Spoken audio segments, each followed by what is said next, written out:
Hello, good evening to everyone. We're here and we're going to present our speakers to talk about nature as a common value, planning and development in fragile areas. I hope you had a good time in your sessions, and Seleni, Matus and Francesco Musco are going to be with us to talk about these important issues. Seleni Matus is the Executive Director of the International Institute of Tourism at George Washington University. And we are very pleased to have you with us. She's been designing and directing large multi-stakeholder initiatives at the Maison American Reef Tourism Initiative and the Sustainable Destination Alliance of the Americas. She's worked in close collaboration with governments and private sector in many tourism destinations on an international level to develop and implement sustainable management plans and programs. And so she's always studied about destination management in fragile areas. Francesco Musco is an architect and urban planner. He's the director of the Master in Planning and Policies for the City, Environment and Landscape at the University of Venice. He's a supporter of a multidisciplinary approach to city and environmental planning. During the last years, he has finalized the research activities to the relationship between planning and sustainability, with particular attention to the implementation of bottom-up public policies to define climate-proof planning in local contexts. So we will be talking about the important issues such as planning and participation within low-impact tourism in fragile areas. Referring to the experiences that these two speakers have had on an international level and worldwide. So especially we're going to talk about recent issues such as also post-pandemic resilience and also the risks due to the overuse from tourists of these areas that we have experienced for the last months, and especially in Italy last summer in our protected area. So the first question will be, what is your response according to your experience in research and for so that you've been taking on during your research activities in these areas? What is your response to the issues such as planning and participation? Seleni, you've been traveling all around the world, studying with local communities, and having an empirical approach to the big issue of sustainability and tourism and local development within the local communities. So what is your response? Hi, Rita, and good evening, everyone. It's such a great pleasure to be here to discuss this very important issue, the intersection of tourism, development, fragile areas. And we've seen so much change in the past year. So prior to COVID, we know that tourism as an industry, so international tourism, has been steadily outpacing global economic growth for at least a decade. So this intense growth pattern that we see in tourism has definitely etched a mark in places, especially fragile places, because many fragile places, of course, receive a lot of tourists. They're very popular for tourism. The Mediterranean, for instance, is a perfect example, but we can look at this all over the world. And within this this trend of sort of sustained growth and changes occurring in places often too quickly, and having negative impact on the environment and on the communities in which, tourism is occurring. There's been a very interesting backdrop with some very important issues evolving that have not, right before COVID were top of mind for all of us. And this was that sort of simple pattern of overuse. So as tourism has grown steadily, these changes have occurred. And so then, the term over tourism exploded. And so for the past few years, we've been seeing through the media, and, there's been, of course, a very sort of healthy growth in as well the research, a lot of, research done on over tourism and what is occurring in places.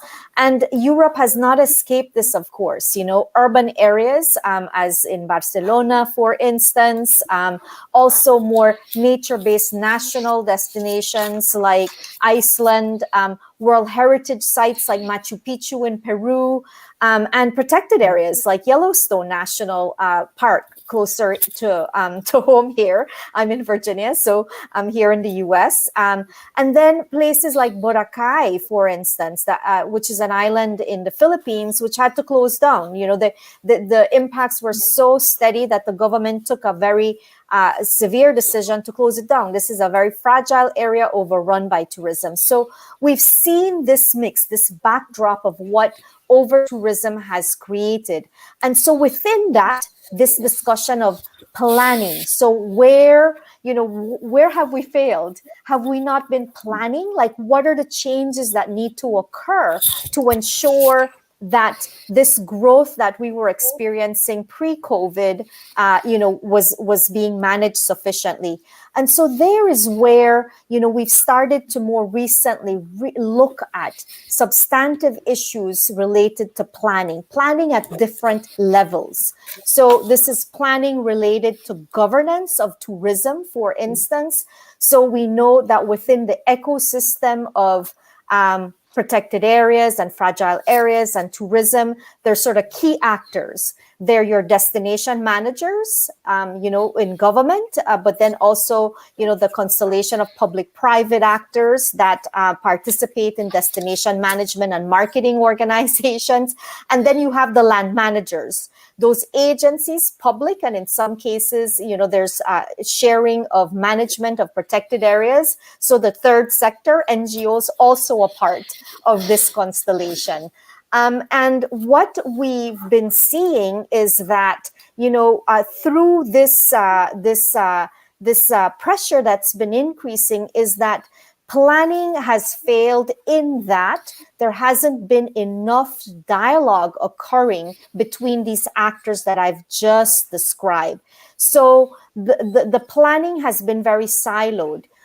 Fragile, managed, protected areas have their plans. The destinations or gateway communities to these areas have their plan, but there isn't any harmonizing occurring, between the sort of territory. So integrated planning has not been occurring as it should, right? So these actors haven't been coming to the table and really discussing as much as they could to define sort of a shared vision for the changes that, a community, including its tourism and public land managers, feel are okay, because change will happen, right? It's managing that change and determining the level of change that people are okay to see, and that will maintain the integrity of those places that are very special. So planning has failed in that regard because participation, the level of dialogue and collaboration that is occurring, hasn't been as seamless as it should between these actors. And the community has been left out. So we say, yes, community planning, but oftentimes residents and representatives of residents are not being integrated into the planning. So you have, again, land managers with their plans, the destination management and marketing organizations with their plans for tourism, but the residents often are not integrated into any of these plans. They may be consulted, but not to the level that should. And so what has occurred during COVID, we know, is that everyone has turned to natural areas, right, as an escape. And so these natural areas have been overrun. So those pressures that existed pre-COVID have exacerbated. And so we've seen that in natural areas, and the University of Vermont did a study very recently. There are very few studies looking at this phenomenon of how protected areas and managed areas are being used during COVID, by the way. I think, research is catching up to our lived experience during COVID. That we're going to see more of this, with time.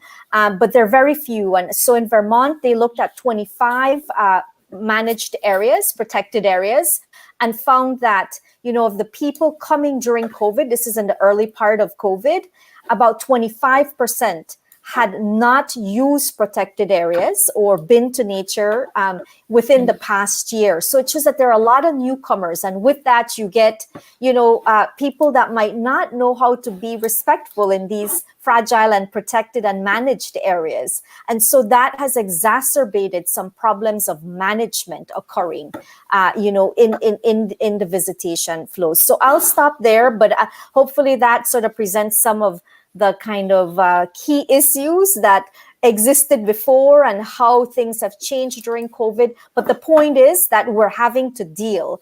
What we were dealing with pre-COVID still exists. It's been exacerbated, and these issues still deserve attention, research, and management responses.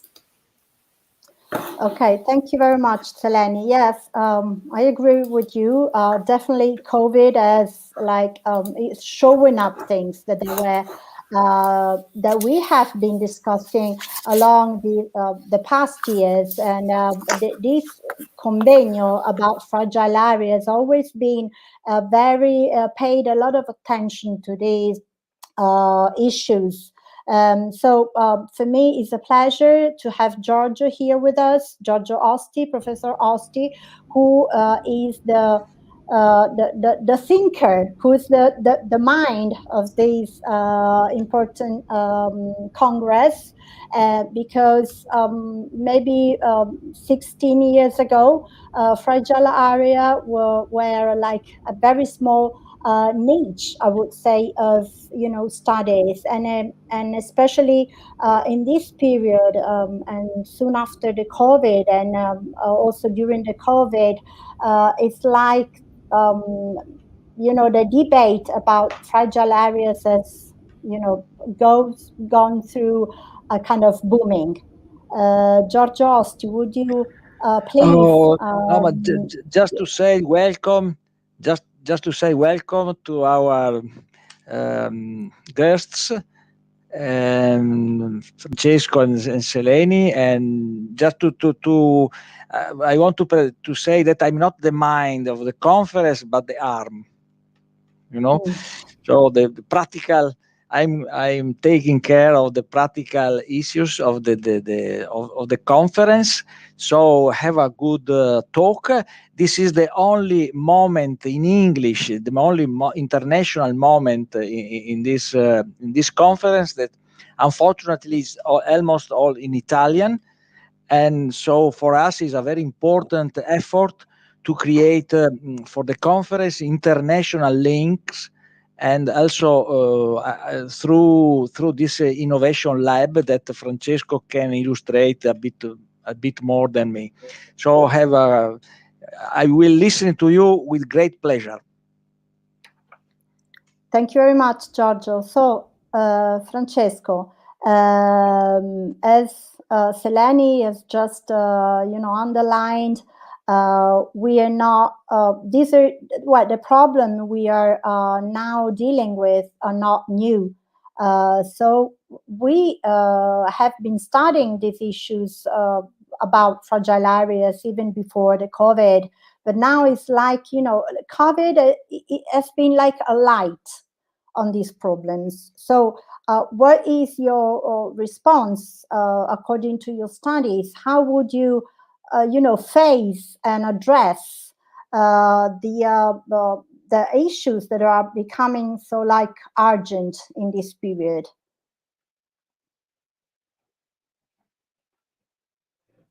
Francesco, we can't hear you. Maybe your microphone. Yes. Now? Okay. Yes. Sorry. You're with us. Yes. Thank you. Thank you very much. I would like to thank the organization of the conference of fragile areas, because it's a very relevant issue to debate on, in particularly in this period, because the pandemic and the post-pandemic, as we hope, period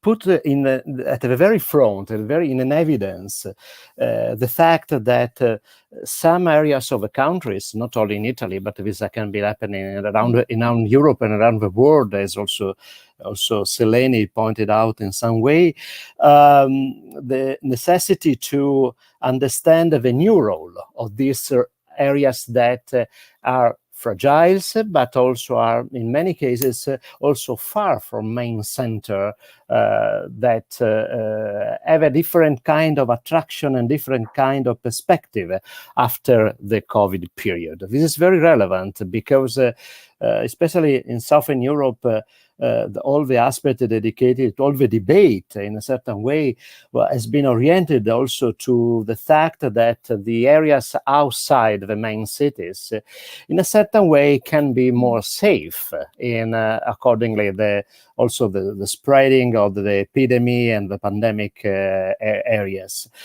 At the same time, this is another element that put on the debate some kind of risk, in my point of view, because the fragile areas have been fragile from many point of view. Obviously, we have looked. I looked in particular, obviously, from my studies, my research, the environmental fragilities of the different areas. But in many cases, the environmental fragilities are directly interconnected with other kind of fragility that can be social, economic, also fragility connected with different kind of opportunities that in the different areas can be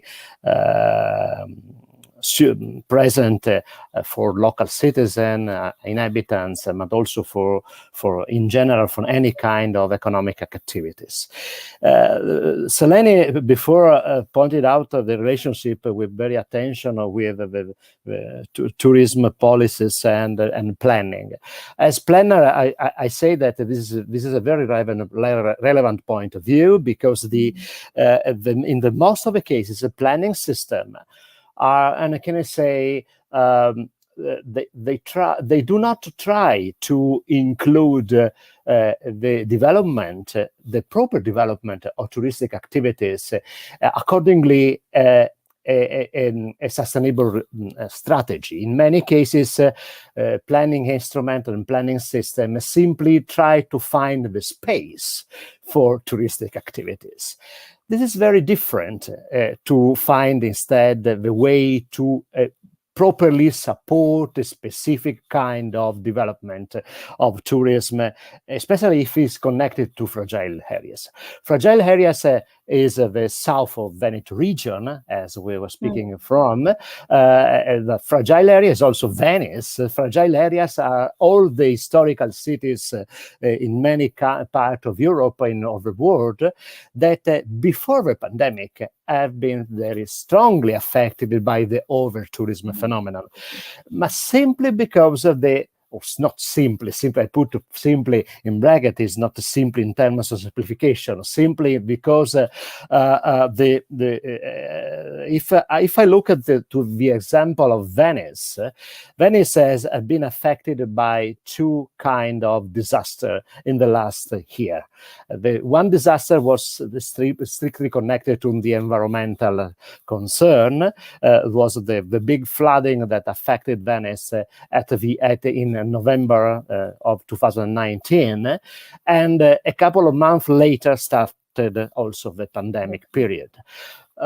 These two examples of extreme event that affected and pointing at the forefront the low level of resilience of the city, because in a couple of days the system collapsed. collapsed after the flooding, because obviously not only Venice, because the flooding interested all the coastal line of Veneto region, and with different kind of outcome, negative outcome in terms of externalities. But Venice can be represented, can be a symbol also of some of the discourse that also Seleni introduced about the relationship between planning and over tourism, and also all the topic related to local participation, not only of a single citizen, but also of the stakeholder, the main stakeholder, the institutional capacity also to address the planning system to support and orient tourism in a proper way. Venice is a symbol of this collapse, in my point of view. The system collapsed before for the flooding, and then when probably starting to go back to the previous situation that was not sustainable at all, the previous situation, because Venice had more than 20 million tourists per year in a city that have, in the historical center, 50,000 inhabitants. So the system is totally overcrowded and totally unbalanced. It's a fragile city that has been affected and used in a certain way, but from a certain kind of tourism economy, touristic economy. At the same time, if we look outside Venice, if you look in the south of the region, if you look in any natural area of the Mediterranean, we have nearby the Delta Po area, we have nearby other very relevant an area from the natural point of view along the coastal area of Venice or Italian peninsula, but we can look at the same in the rest of the Mediterranean. Where also in US there are many examples that can be considered as very emblematic of the relationship between pressure and balance with the nature in terms also of touristic development. I think that the proper way to reorient in a certain way, or we can reorient and we can properly provide a contribution of spatial planning and environmental planning that can be in a certain way a part of a different precondition that are necessary to permit locally to develop a strategy of tourism oriented to the nature, oriented to a balance with the nature. A balance with the nature that do not mean at all, how can I say, to reduce the economic development. It's not. It's exactly the contrary. The necessity is to develop an alternative kind of tourism initiatives that can be totally compatible, that can be totally integrated, and can be totally, how can I say, connected with the different characteristic of the geographical areas where they are developed in or directly in.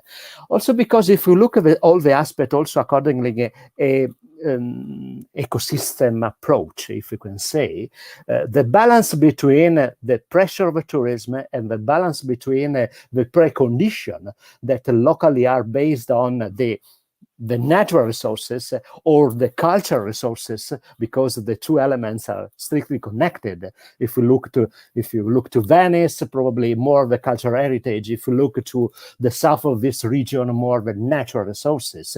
But the balance between, in general, the system of cultural and natural resources are one element that have to be, can I say, totally integrated with a touristic strategy and can be oriented with a proper spatial planning system that do not simply find the place for tourism, but try to integrate touristic activities in a system that support the local development, and in a system that try to reconnect this kind of economies that are fundamental for any kind of territories with the real capacity of a single territories to support the different initiatives and the different process oriented to increment, to figure out also the initiatives for supporting tourism. Okay, thank you, Francesco. Just by the way, what you're saying, there's a question on our comments by Laura Secco. We thank you, Laura. And she's saying, I think she's speaking just about what you Who is just more said. resistant? It's a good question. Yes. Resistant to dialogue and reciprocal learning about, terminology between nature managers and tourism managers. So just, would you mind to answer this question? What do you think? Who's more resistant? The issue is, I think, is related to the fact that if we look to the question, but also the topic, according to an ecosystem approach perspective, the tourism activities do not exist if there are not enough cultural and natural resources.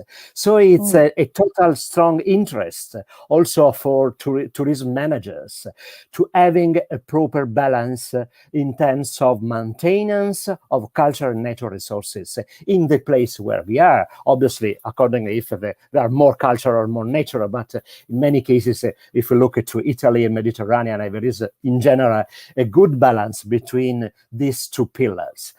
At the same time, the resistance, the real matter, I think, is that these two categories, these two stakeholders, institutional stakeholders, if you can say, in many cases speak different languages because they support different kinds of interests, a very fundamental interest in terms of protection that could be more related to nature managers, but also nature management have to understand that a specific proper balance in terms of impact touristic activities are fundamental also to maintain the natural resources, to find resources in terms of investment to maintain the balance between development and natural balance.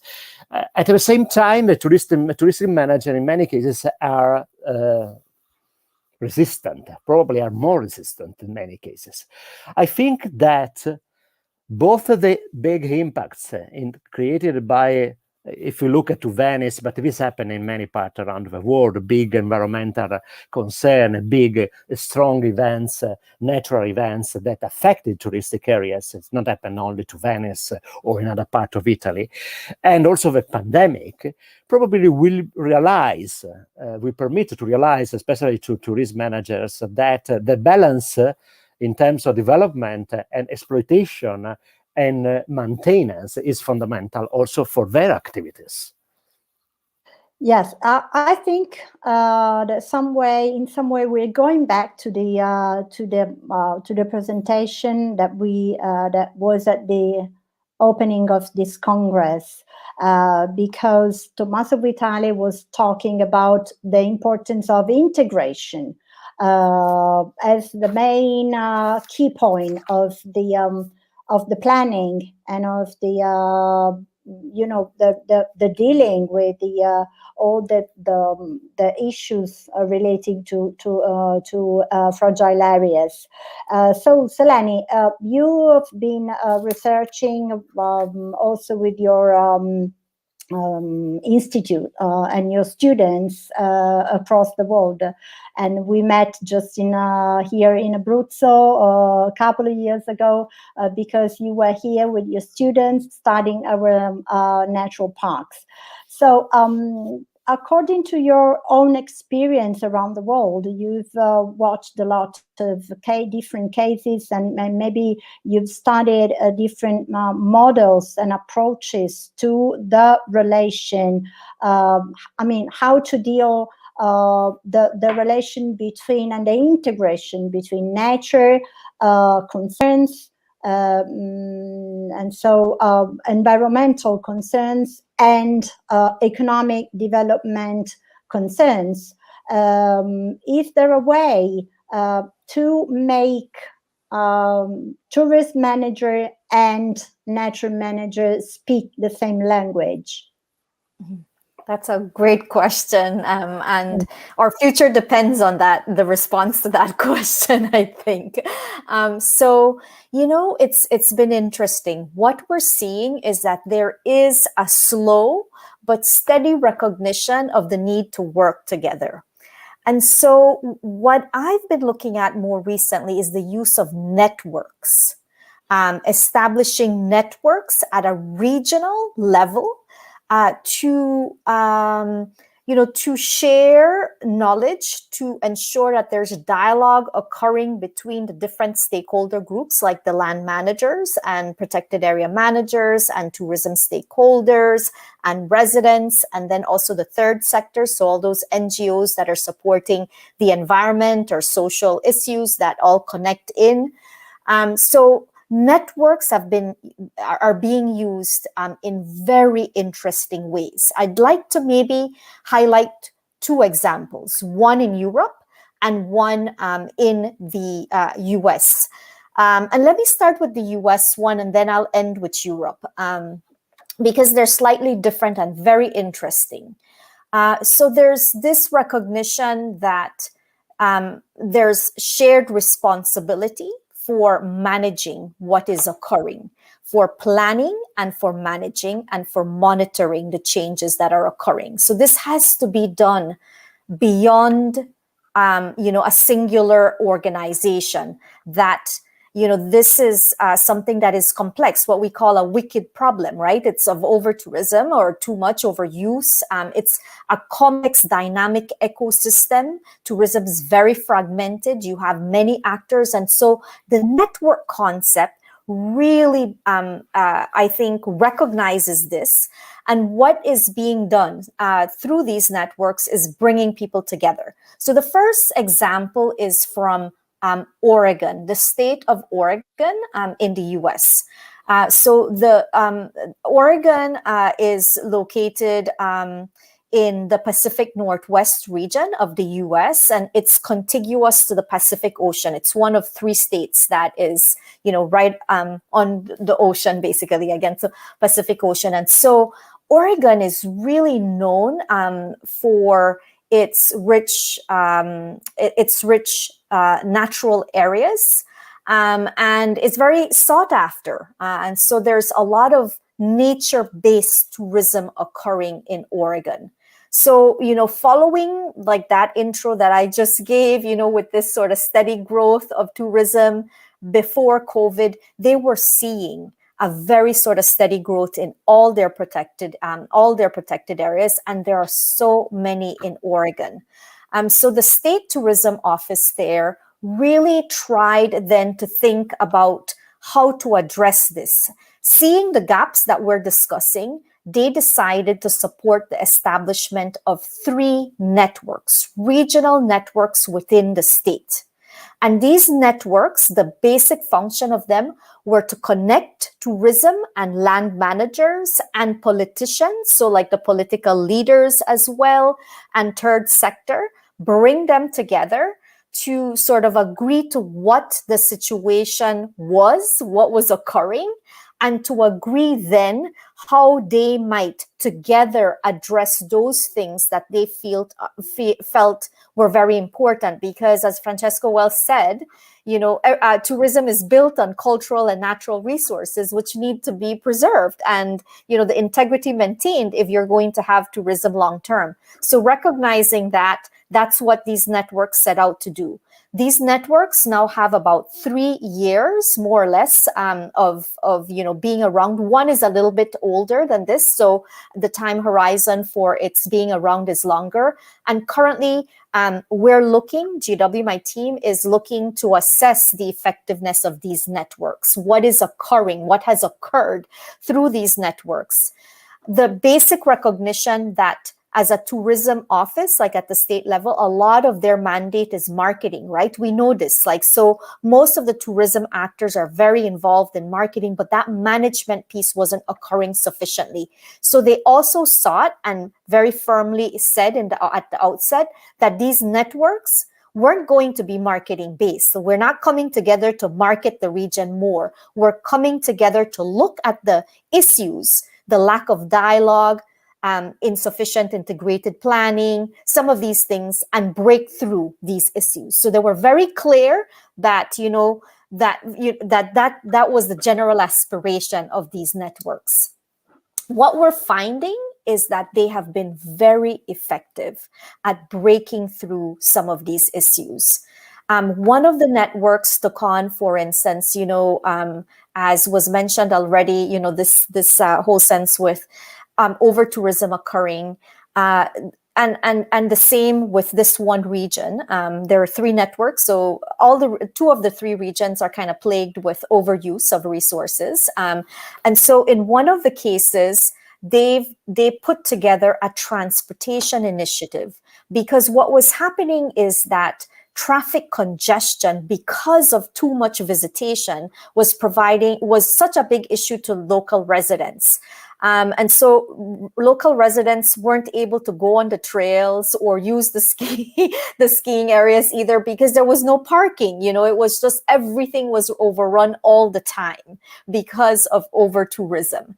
And so they put in place a program that would provide more public transportation to ensure that the folks that were coming from the urban areas into these regions weren't using their own car, but rather using public transportation, and extended the network so that it covered all the major attractions and sites. That was something that was inconceivable to achieve if they hadn't set up that network. So that's like a perfect example of one of the outcomes of that network, of how, the kind of connection between more urban areas and rural areas, and the flow of visitors from urban areas into rural areas.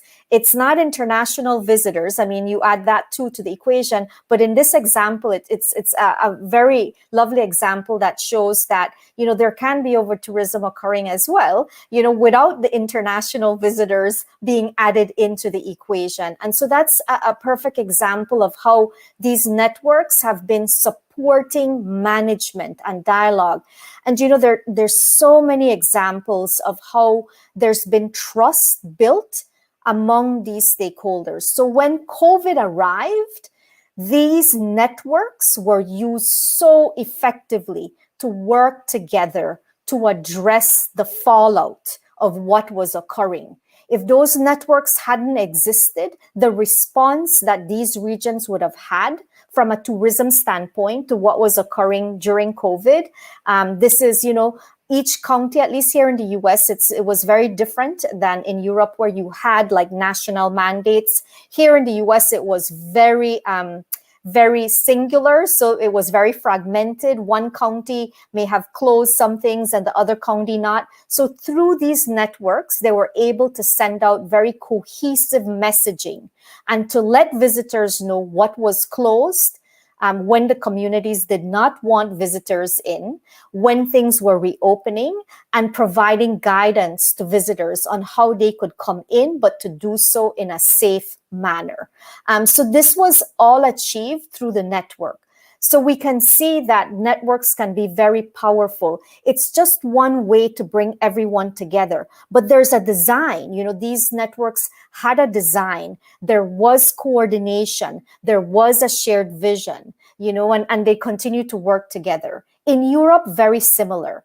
This was the recognition that, urban areas and cities like Barcelona and others are being overrun, and that there was under-tourism occurring. And this was the mission that we had to Abruzzo, which Rita mentioned, was to look at the flow between the areas that are highly visited, like beaches and coastal areas, and then under-visited, which are the more natural areas, and how to distribute the flow of visitors in a way that would ensure that, there is more equitable distribution of benefits from tourism without adding too much pressure to any one ecosystem, for instance, right? And so That example is of the MEET network. So again, another network. This wasn't at a state level, which was a regional level. This was even larger. So this is at the Mediterranean level. So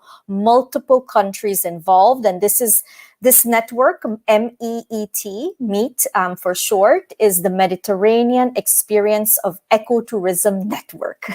It's a mouthful, MEET for short.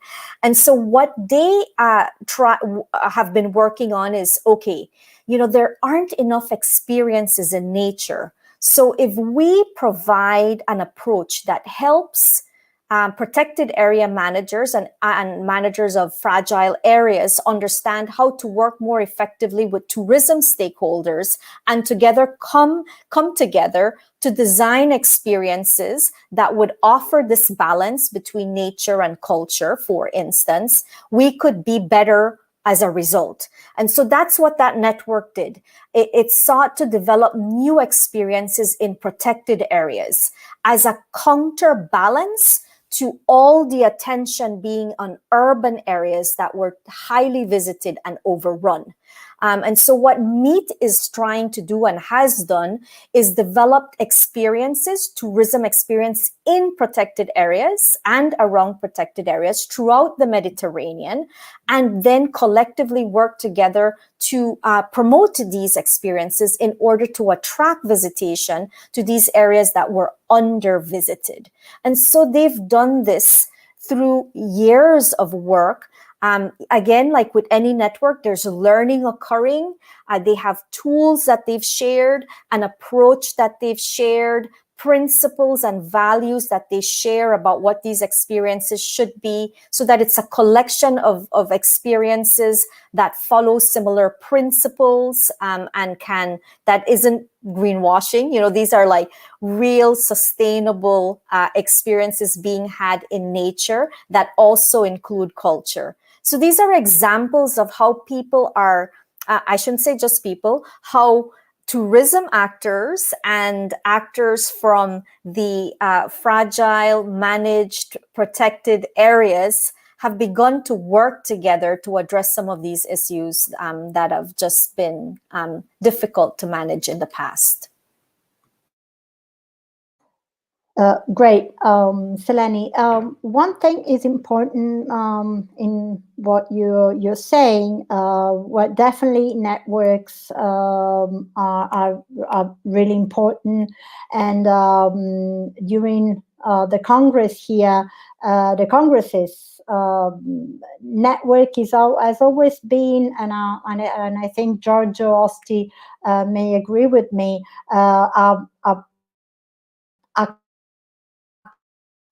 You were talking about the importance of having networks which are well designed. So actually, I think that while talking about the importance, I mean, sometimes I've got the feelings that networks has become another sloganish word, we always talk now about the importance of creating networks, but still we do think that networks are important. But you talk about another very important word along with network, which is design. So they were not just networks, but they were designed and planned networks. And so I think that the turning point is that they actually had the possibility to work as network because they were well designed.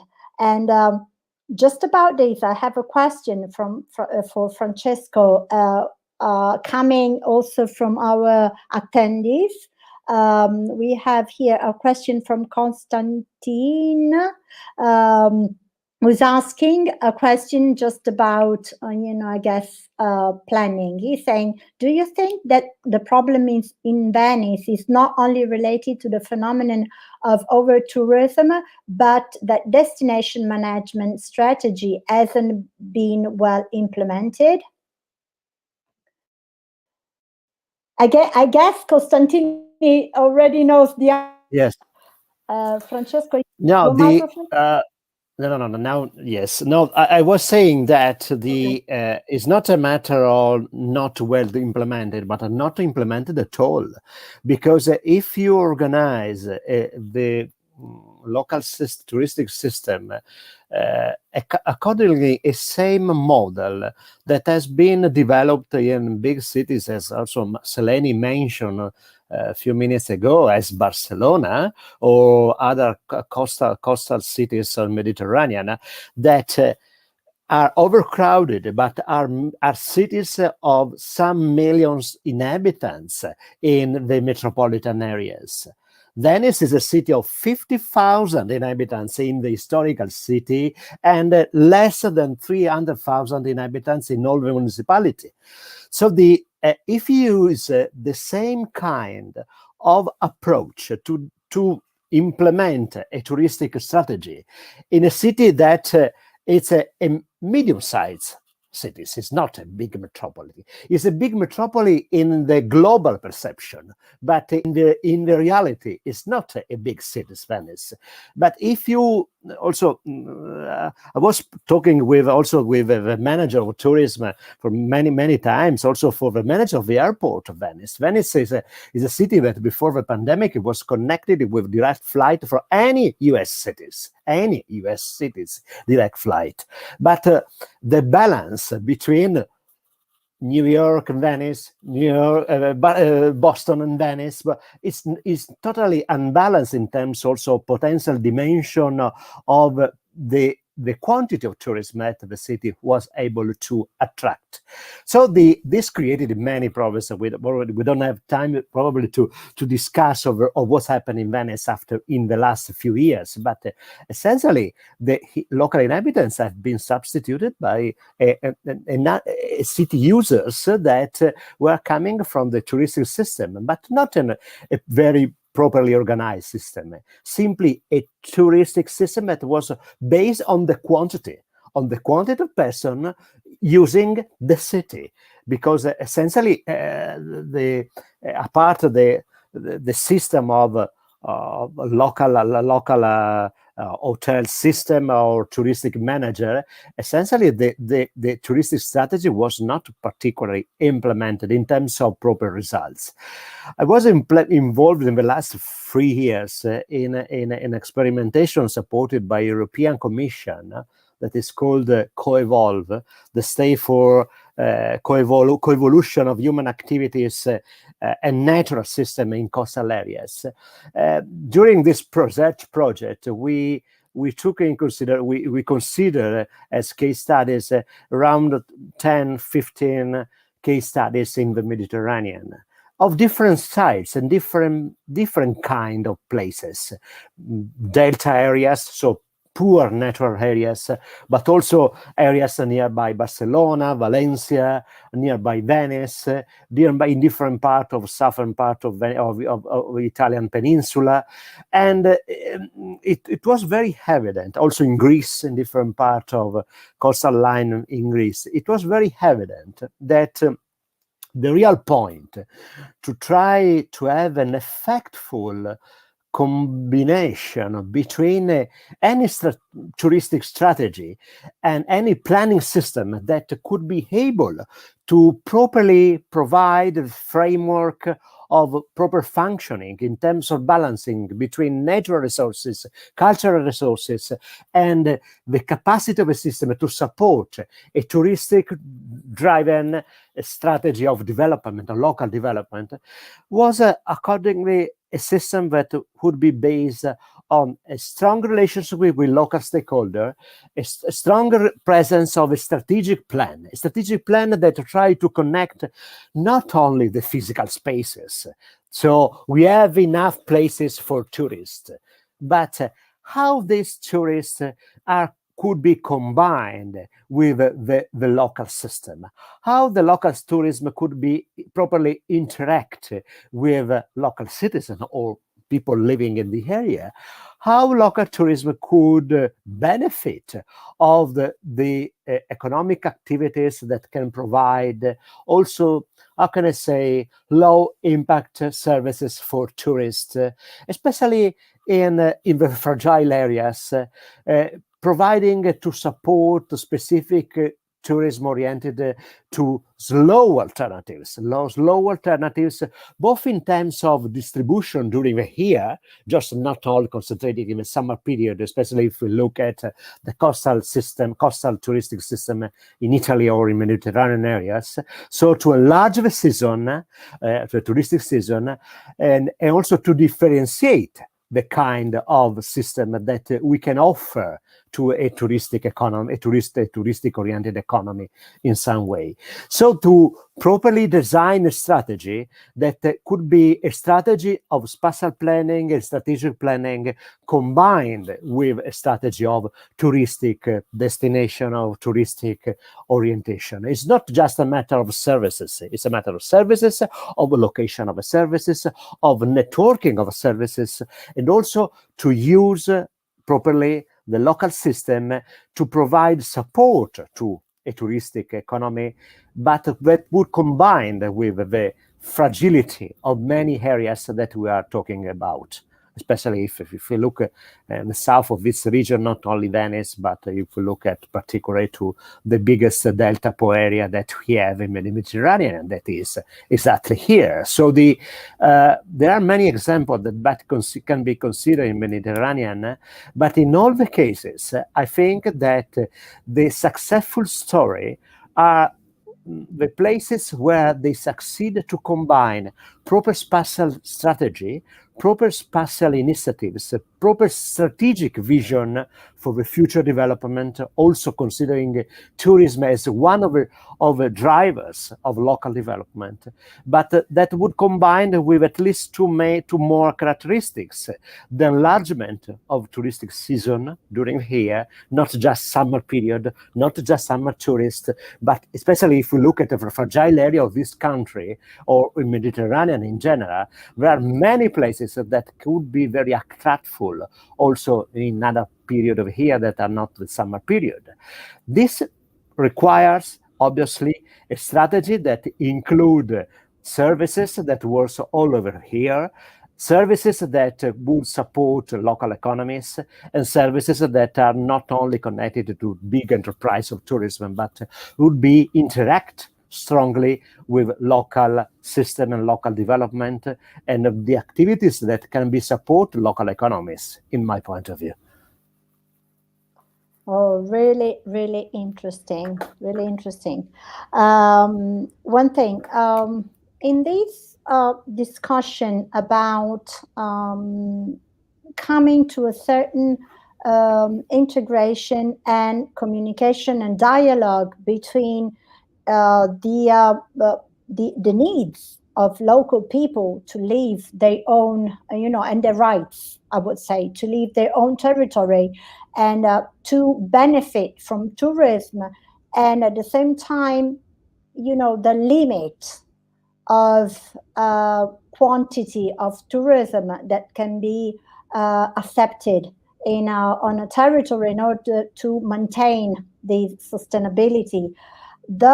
A central point, and I say that a really important key point is the access to tourism and the managing of the access to a certain quantity of tourism, able to guarantee the sustainability of tourism flow on a territory. And in these processes, there are actors and institutions that could act as third to favor sustainability in fragile areas.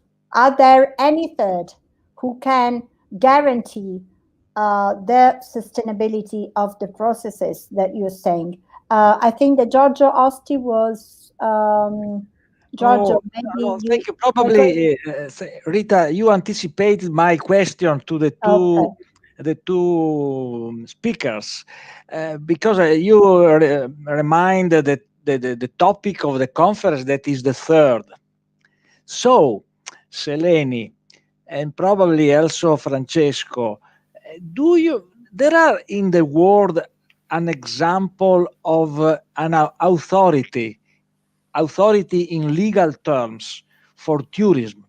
Because Francesco in some way said that, yes, we need a strategy, but planning probably is not the best instrument for regulating the flows of tourism. You talked about networks, but networks are very near market, so they create chaos. They are not able to regulate because, of course, networks are very weak. So I'm thinking whether an authority, I don't know at what level, regional level, town level, national level, world level, can regulate respecting the freedom, because the problem is that you have to leave the freedom of people to move. Otherwise, you are a dictatorship. So probably one third, a new third, really new, could be an authorities, but you know better than me the tourist world can answer if in some place there are an authority of tourism. Okay. Can I just add, because Giorgio said a very important thing, which is the freedom to move, right? Yes, Giorgio? it's from And you are talking about tourists, but at the same time, we have the right to live.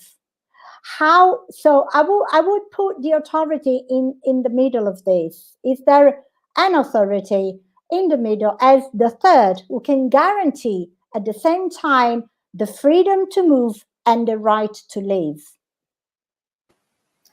Okay, so We need- I'm gonna. we need Would you another like to meeting. We need 3 congresses to answer these questions, but that's the point, I think.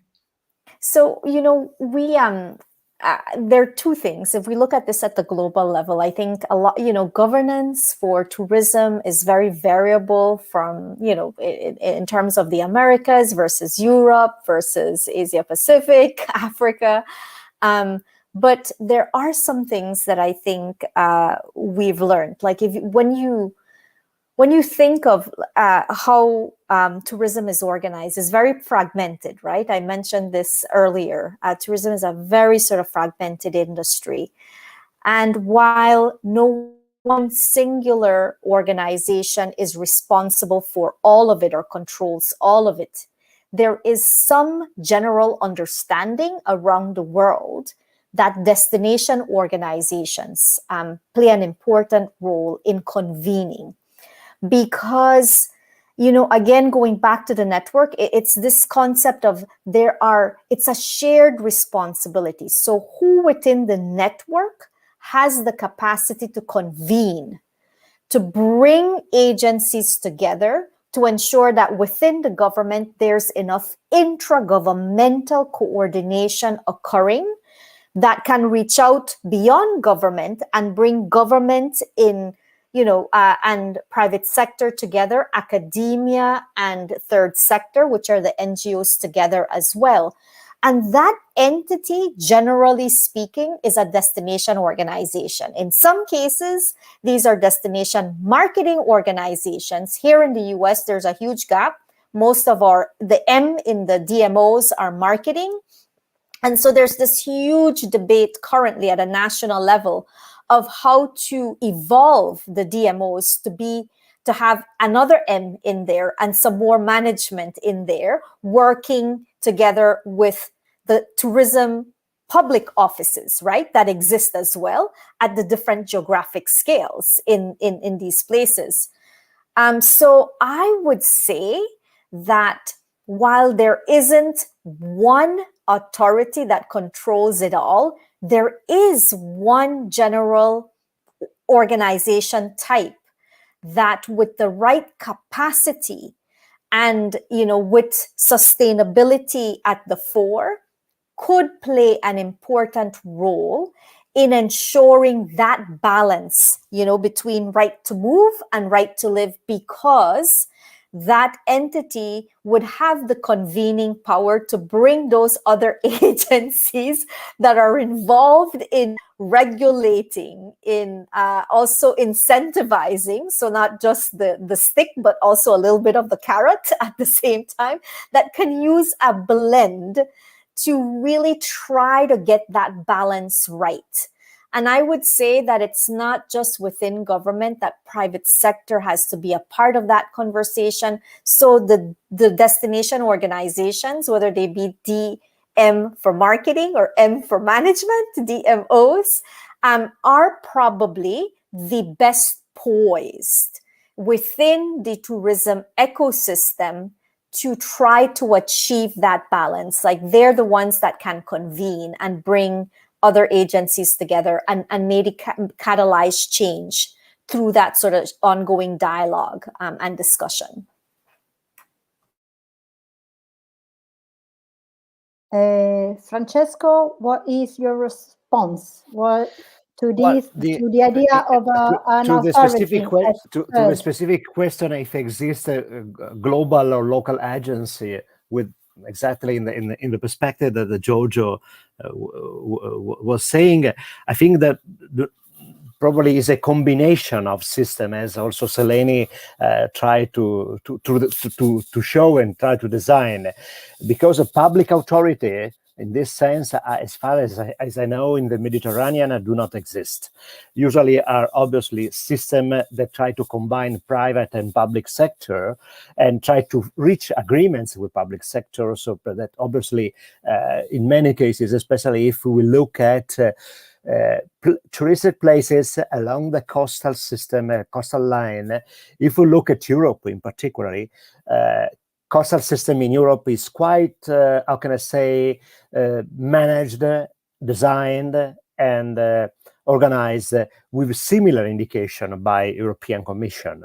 So there is a quite, despite probably if you look at Italy, there are some, how can I say, requests in different ways, also especially to maintain the private management of many parts of coastal areas that essentially are, in many cases, in the most of the cases, are common goods. Instead, are managed and managed by private enterprises.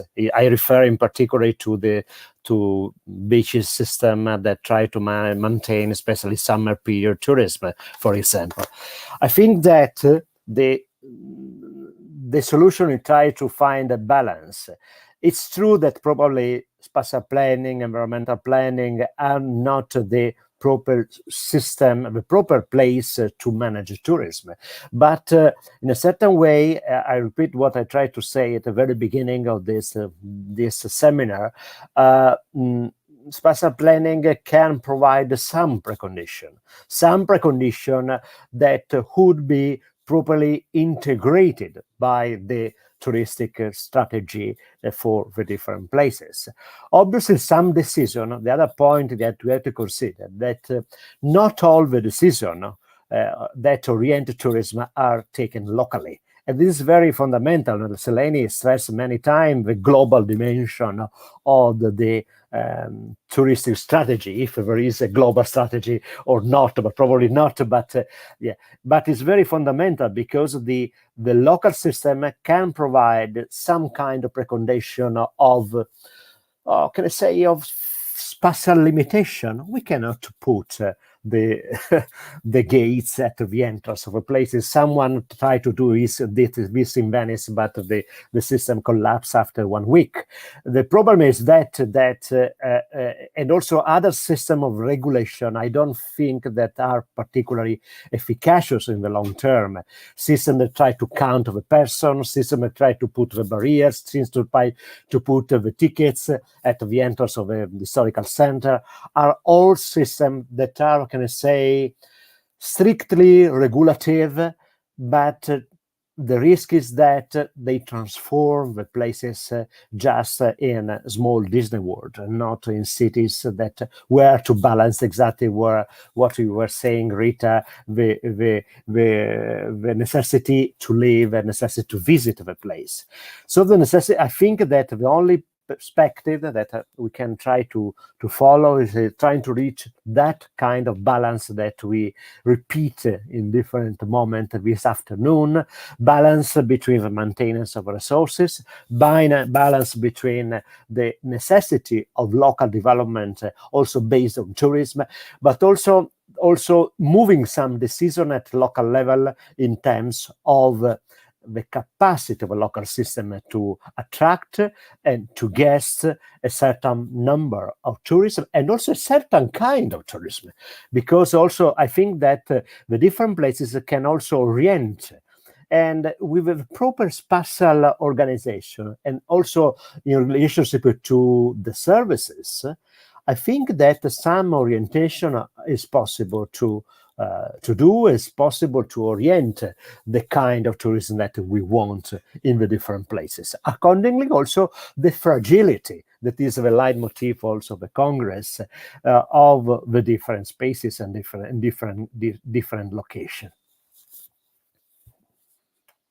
Okay, thank you very much for being with us and for coming to this really interesting and critical concerns. And we started this Congress talking about the necessity to organize and the importance of social organization in these as the third in the management of both living in a fragile area, visiting a fragile area, and at the same time the necessity to safeguard natural environment in a fragile area, and at the same time to guarantee innovation and social innovation in the fragile area in order to maintain this kind of balance.